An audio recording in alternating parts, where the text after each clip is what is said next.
Ada orang yang kalau ngomong tuh komentarnya negatif, menyalahkan, memotong perkataan, menyudutkan. Pak, saya nilainya jelek, dasar bodoh kamu ini. Itu langsung dia tidak akan lagi curhat. Istri mengatakan, Pak, barang-barang sekarang di pasar sudah naik. Jual dong gelang, jual cincin. Gak mau ngomong lagi tuh. Apalagi memberi masukan, Pak, jangan galak dong. Kata siapa galak? Saya ini tipe Umar bin Khattab. Ada bohong. Tidak ada yang lebih pahit dari berharapnya hati kepada Allah. Allahumma ftah lana hikmataka ya Allah.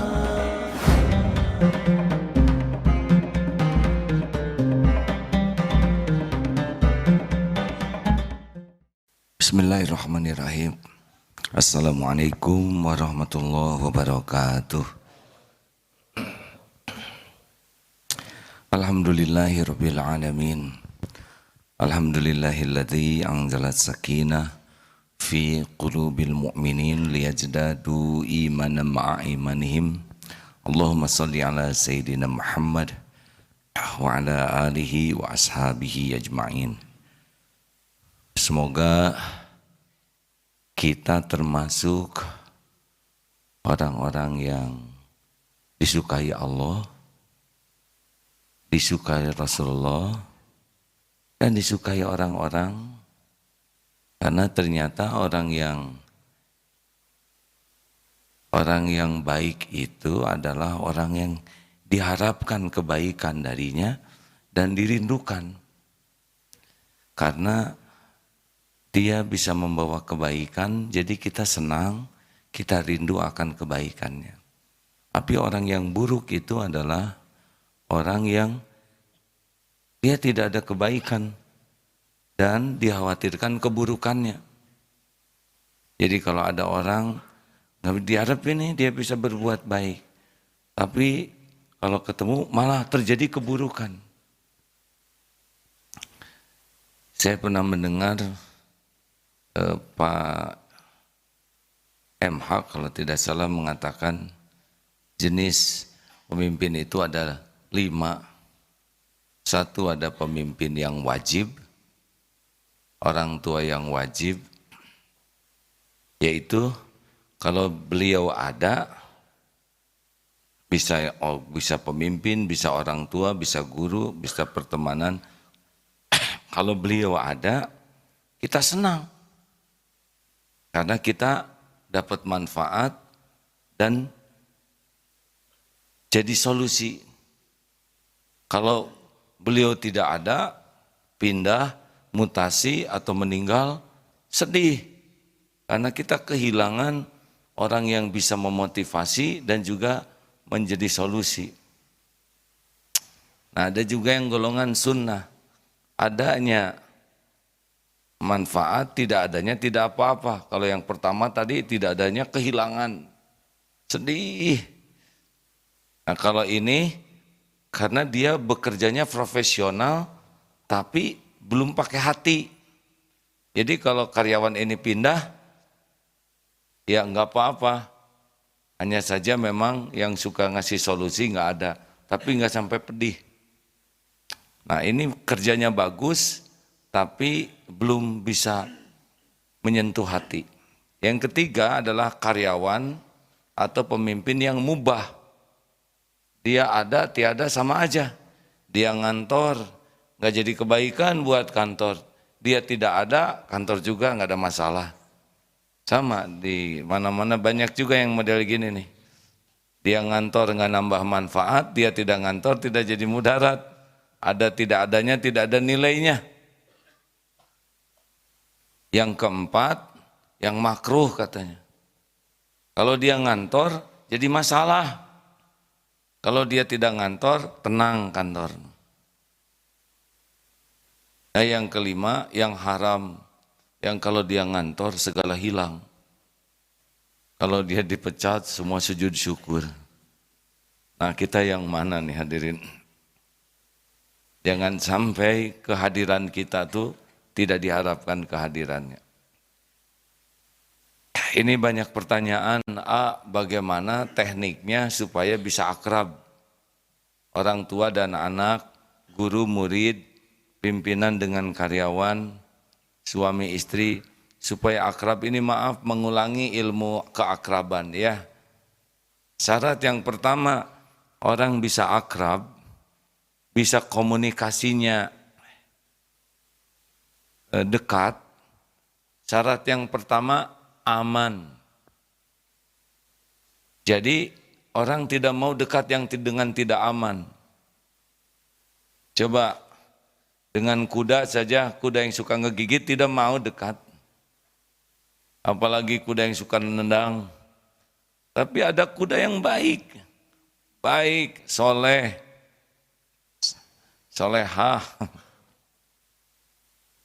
Yang kalau dipeluk, nyender, dia nyender. Karena merasa aman, ingin dekat. Sama, dengan manusia apalagi. Kalau orang itu aman, kita mau dekat. Aman dari segi apanya? Ingat, al-muslimu man salimal muslimuna min lisanihi wa yadihi. Seorang muslim itu harusnya di sini nih, orang tuh aman dari gangguan lisan dan tangannya, perilakunya. Jadi mari kita evaluasi tutur kata kita, sikap kita, orang aman tidak, terganggu tidak oleh kita. Karena ada orang yang kalau bicara itu orang tidak nyaman. Setiap celetak-celetuknya jadi masalah. Kenapa kamu tidak mau ketemu sama dia? Habis dia kalau nanya, sekarang berapa kuintal? Begitu. Nanya berat badan pakai kuintal. Kuintal kan karung. Habis tiap ketemu langsung nyolek perut. Ini six pack atau sigman. Jadi tersinggung. Ada orang yang kalau ketemu berkomentar, komentarnya itu yang menyakitkan atau minimal mempermalukan. Nauzubillah, itu pun sudah buruk.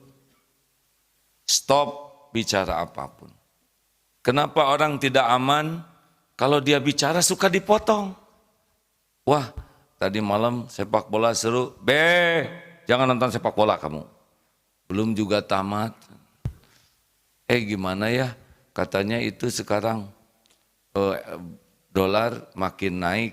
Gak peduli. Jadi nggak menarik ngobrol dengan dia. Ada orang yang kalau ngomong tuh komentarnya negatif. Menyalahkan, memotong perkataan, menyudutkan. Pak, saya nilainya jelek, dasar bodoh kamu ini. Itu langsung dia tidak akan lagi curhat. Istri mengatakan, Pak, barang-barang sekarang di pasar sudah naik. Jual dong gelang. Jual cincin, nggak mau ngomong lagi tuh. Apalagi memberi masukan, Pak jangan galak dong. Kata siapa galak? Saya ini tipe Umar bin Khattab. Ada bohong. Ya. Saya itu mirip Umar bin Khattab. Sama-sama lelaki. Miripnya cuman itu. Bedanya seluruhnya. Mari kita upayakan orang tidak terganggu oleh kita dalam bentuk apapun juga. Perkataan, raut muka. Ada orang yang kalau ketemu tuh, jadi nggak enak. Ayo, siapapun yang mau dekat, usahakan syarat yang pertamanya al-muslimu man salimal muslimuna min lisanihi wa yadihi. Orang aman dari gangguan lisan, gangguan perilaku kita. Wajah, mata, ini juga bisa. Deheman, itu juga nggak mengerti ya. Ada yang, itu juga udah nggak enak tuh. Itu batuk hadirin.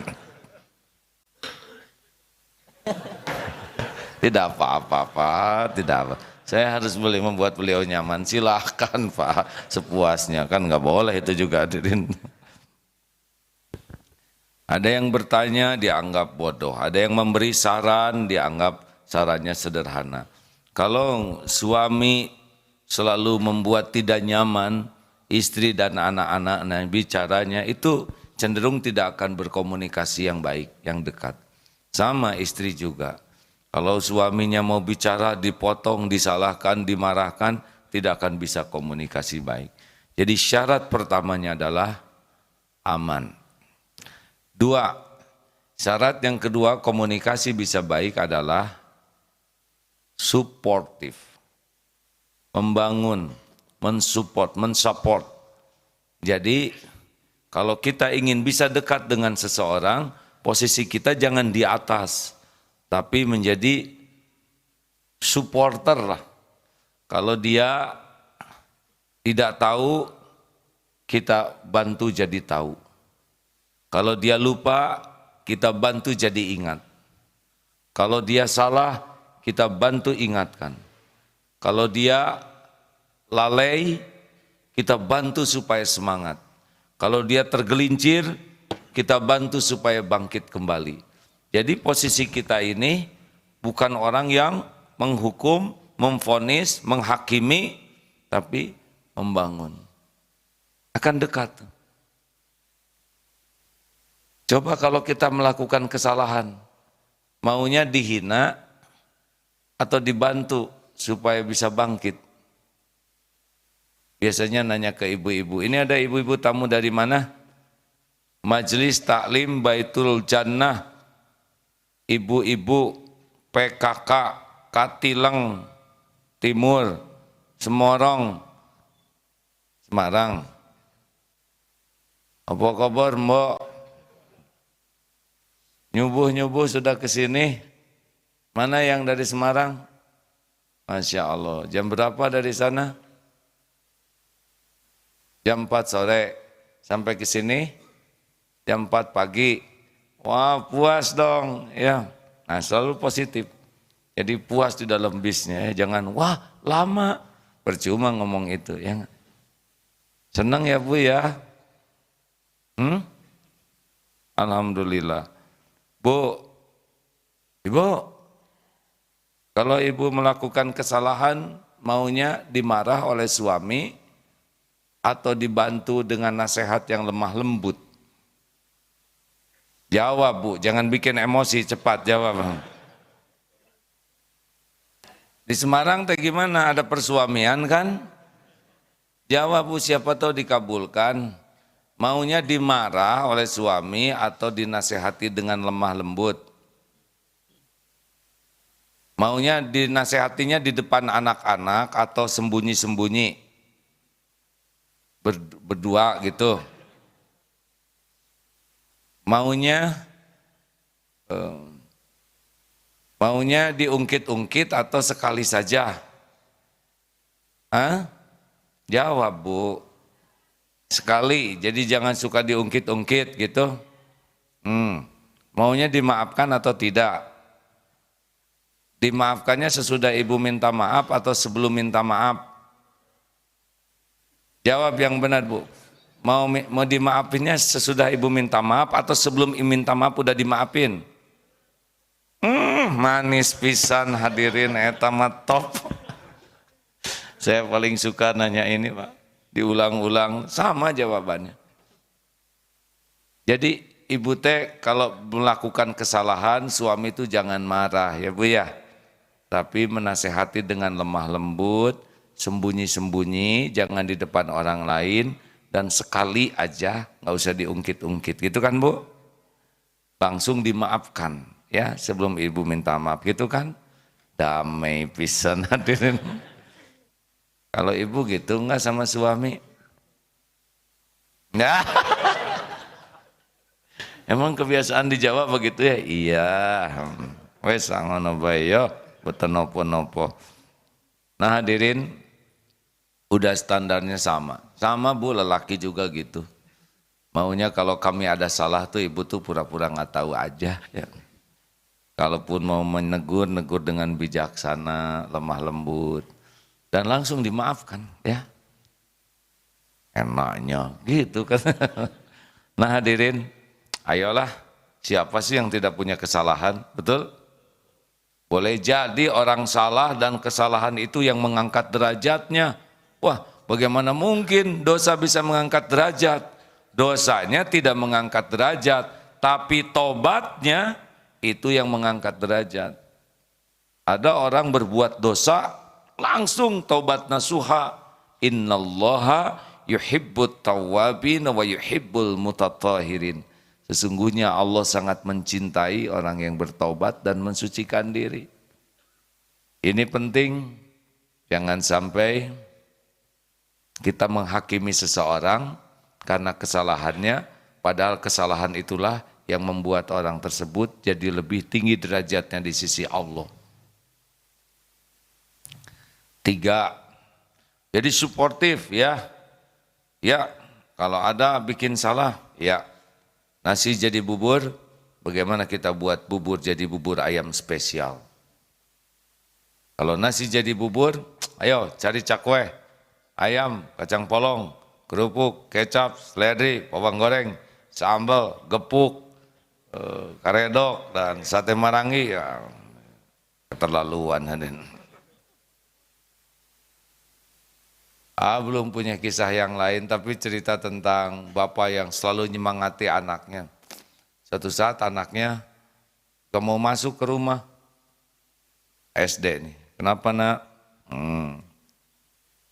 Oh, bapak ngerti, nilai ulangan jelek ya, diam. Apa-apa, emang berapa nilainya? Gak apa-apa, berapapun. 4,5 Pak. Hah? 4,5? Keren dong, bapak 3 dulu. Gara-gara 3, bapak jadi belajar habis-habisan. Bisa tuh, masuk ranking. Kamu nilai 4,5, ciri-ciri mau masuk ranking nih. Come on, kita belajar nak. Support. Sekarang dimarah juga nilai tetap 3. Gimana kamu mempermalukan orang tua? Robah nilainya? Tidak. Tidak boleh menilai anak hanya dengan nilai pelajaran. Sangat tidak adil. Anak itu ciptaan Allah yang maha mulia. Dimuliakan manusia tuh. Masa kita nilai anak hanya karena nilai matematik? Masa kita nilai anak jelek hanya karena nilai pelajaran sekolah? Tidak boleh, itu zalim. Orang tua yang menilai anaknya dengan nilai pelajaran itu zalim. Anak tuh tak ternilai, amanah Allah. Ada kekurangan di dalam belajar, tidak berarti anak ini jadi buruk. Jangan. Ojo moroh-moroh. Yo. Lanjut yang ketiga. Silomen. Oh, saya harus memotivasi. Boleh merekam ya. Cuma cahayanya membuat saya berkilau-kilau. Kadang-kadang mengerti, kadang-kadang enggak. Ya begitu. Lanjut, yang ketiga adalah terbuka. Kitanya harus kalau ingin dekat dengan orang, kita harus siap dikoreksi. Jadi orang tuh tidak mau dekat dengan yang tidak mau dikoreksi. Ayo, kata guru tuh, nah beri masukan kepada Bapak apa yang harus diperbaiki di dalam mengajar ini. Wah maaf Pak Guru tuh kadang-kadang ke sekolahnya suka telat. Jadi waktunya udah siap Bapak perbaiki. Gitu, kalau dikoreksi itu jangan suka bela diri. Terima, orang akan senang kepada kita. Baik. Apa ya yang harus diperbaiki Pak? Saya nih, kata istri itu. Wih ibu tuh sudah keren loh Bu. Pengajian kayak makan obat sehari 3 kali. Luar biasa. Kalau boleh ditingkatkan Bu, selama ini kan yang meningkat itu cicilan ya. Tingkatkan iman. Dan ibu kan sudah banyak perubahan ya seragamnya. Tinggal ditingkatkan kepada perubahan akhlaknya. Gitu. Jadi angkat dulu baru siapa yang nyebut banting istighfar? Angkat dulu, baru saya juga lagi mikir. Itu mah yudo angkat, banting gitu mas. Zolim, jangan ya, angkat, lemparkan gitu ya. Bu, Pak, jadi kalau mau memberikan nasihat, kita juga harus siap diberi nasihat. Kan tawasobil haq. Kalau orang hanya senang menasehati, tapi tidak suka menerima nasihat, biasanya nasihatnya tidak punya kekuatan. Karena dia tidak punya kebersihan hati. Yang bisa menyentuh, menggugah syariatnya itu kan kebersihan hati. Bukan bagus nasihatnya saja, tapi harus bagus hatinya. Nah, orang yang bagus hatinya adalah orang yang senang menerima nasihat. Kan kita doa kepada Allah, ihdinas siratal mustaqim, minta ditunjuki jalan yang lurus. Nah, sekarang Allah memberikan petunjuk lewat siapa saja yang Allah kehendaki. Masa kita marah? Kan? Harusnya kita bersyukur. Makanya kalau kita ingin dekat dengan orang, buka. Ayo beri saya masukan. Dan kalau diberi masukan, jangan memotong, jangan membela diri, dengar saja, tidak ada bahayanya. Yang suka memotong, sibuk membela diri, apalagi menyalahkan, kamu nih ngasih tahu saya, kamu aja nggak bener. Pulang pesantren, Pak, kata AA kalau lihat ingin yang sholat, ingin lihat lelaki Islam, lihat sholat Jumat. Kalau ingin lihat lelaki beriman, lihat sholat subuh berjamaah di masjid. Kalau ingin lihat lelaki solehah, lihat yang sholatnya di rumah terus. Enak aja si Agim, emangnya bapak solehah? Nah itu pasti nggak mau ngomong lagi tuh anak. Siap, nah bapak akan pakai mukena. Bukan mukena Pak, bapaknya ke masjid.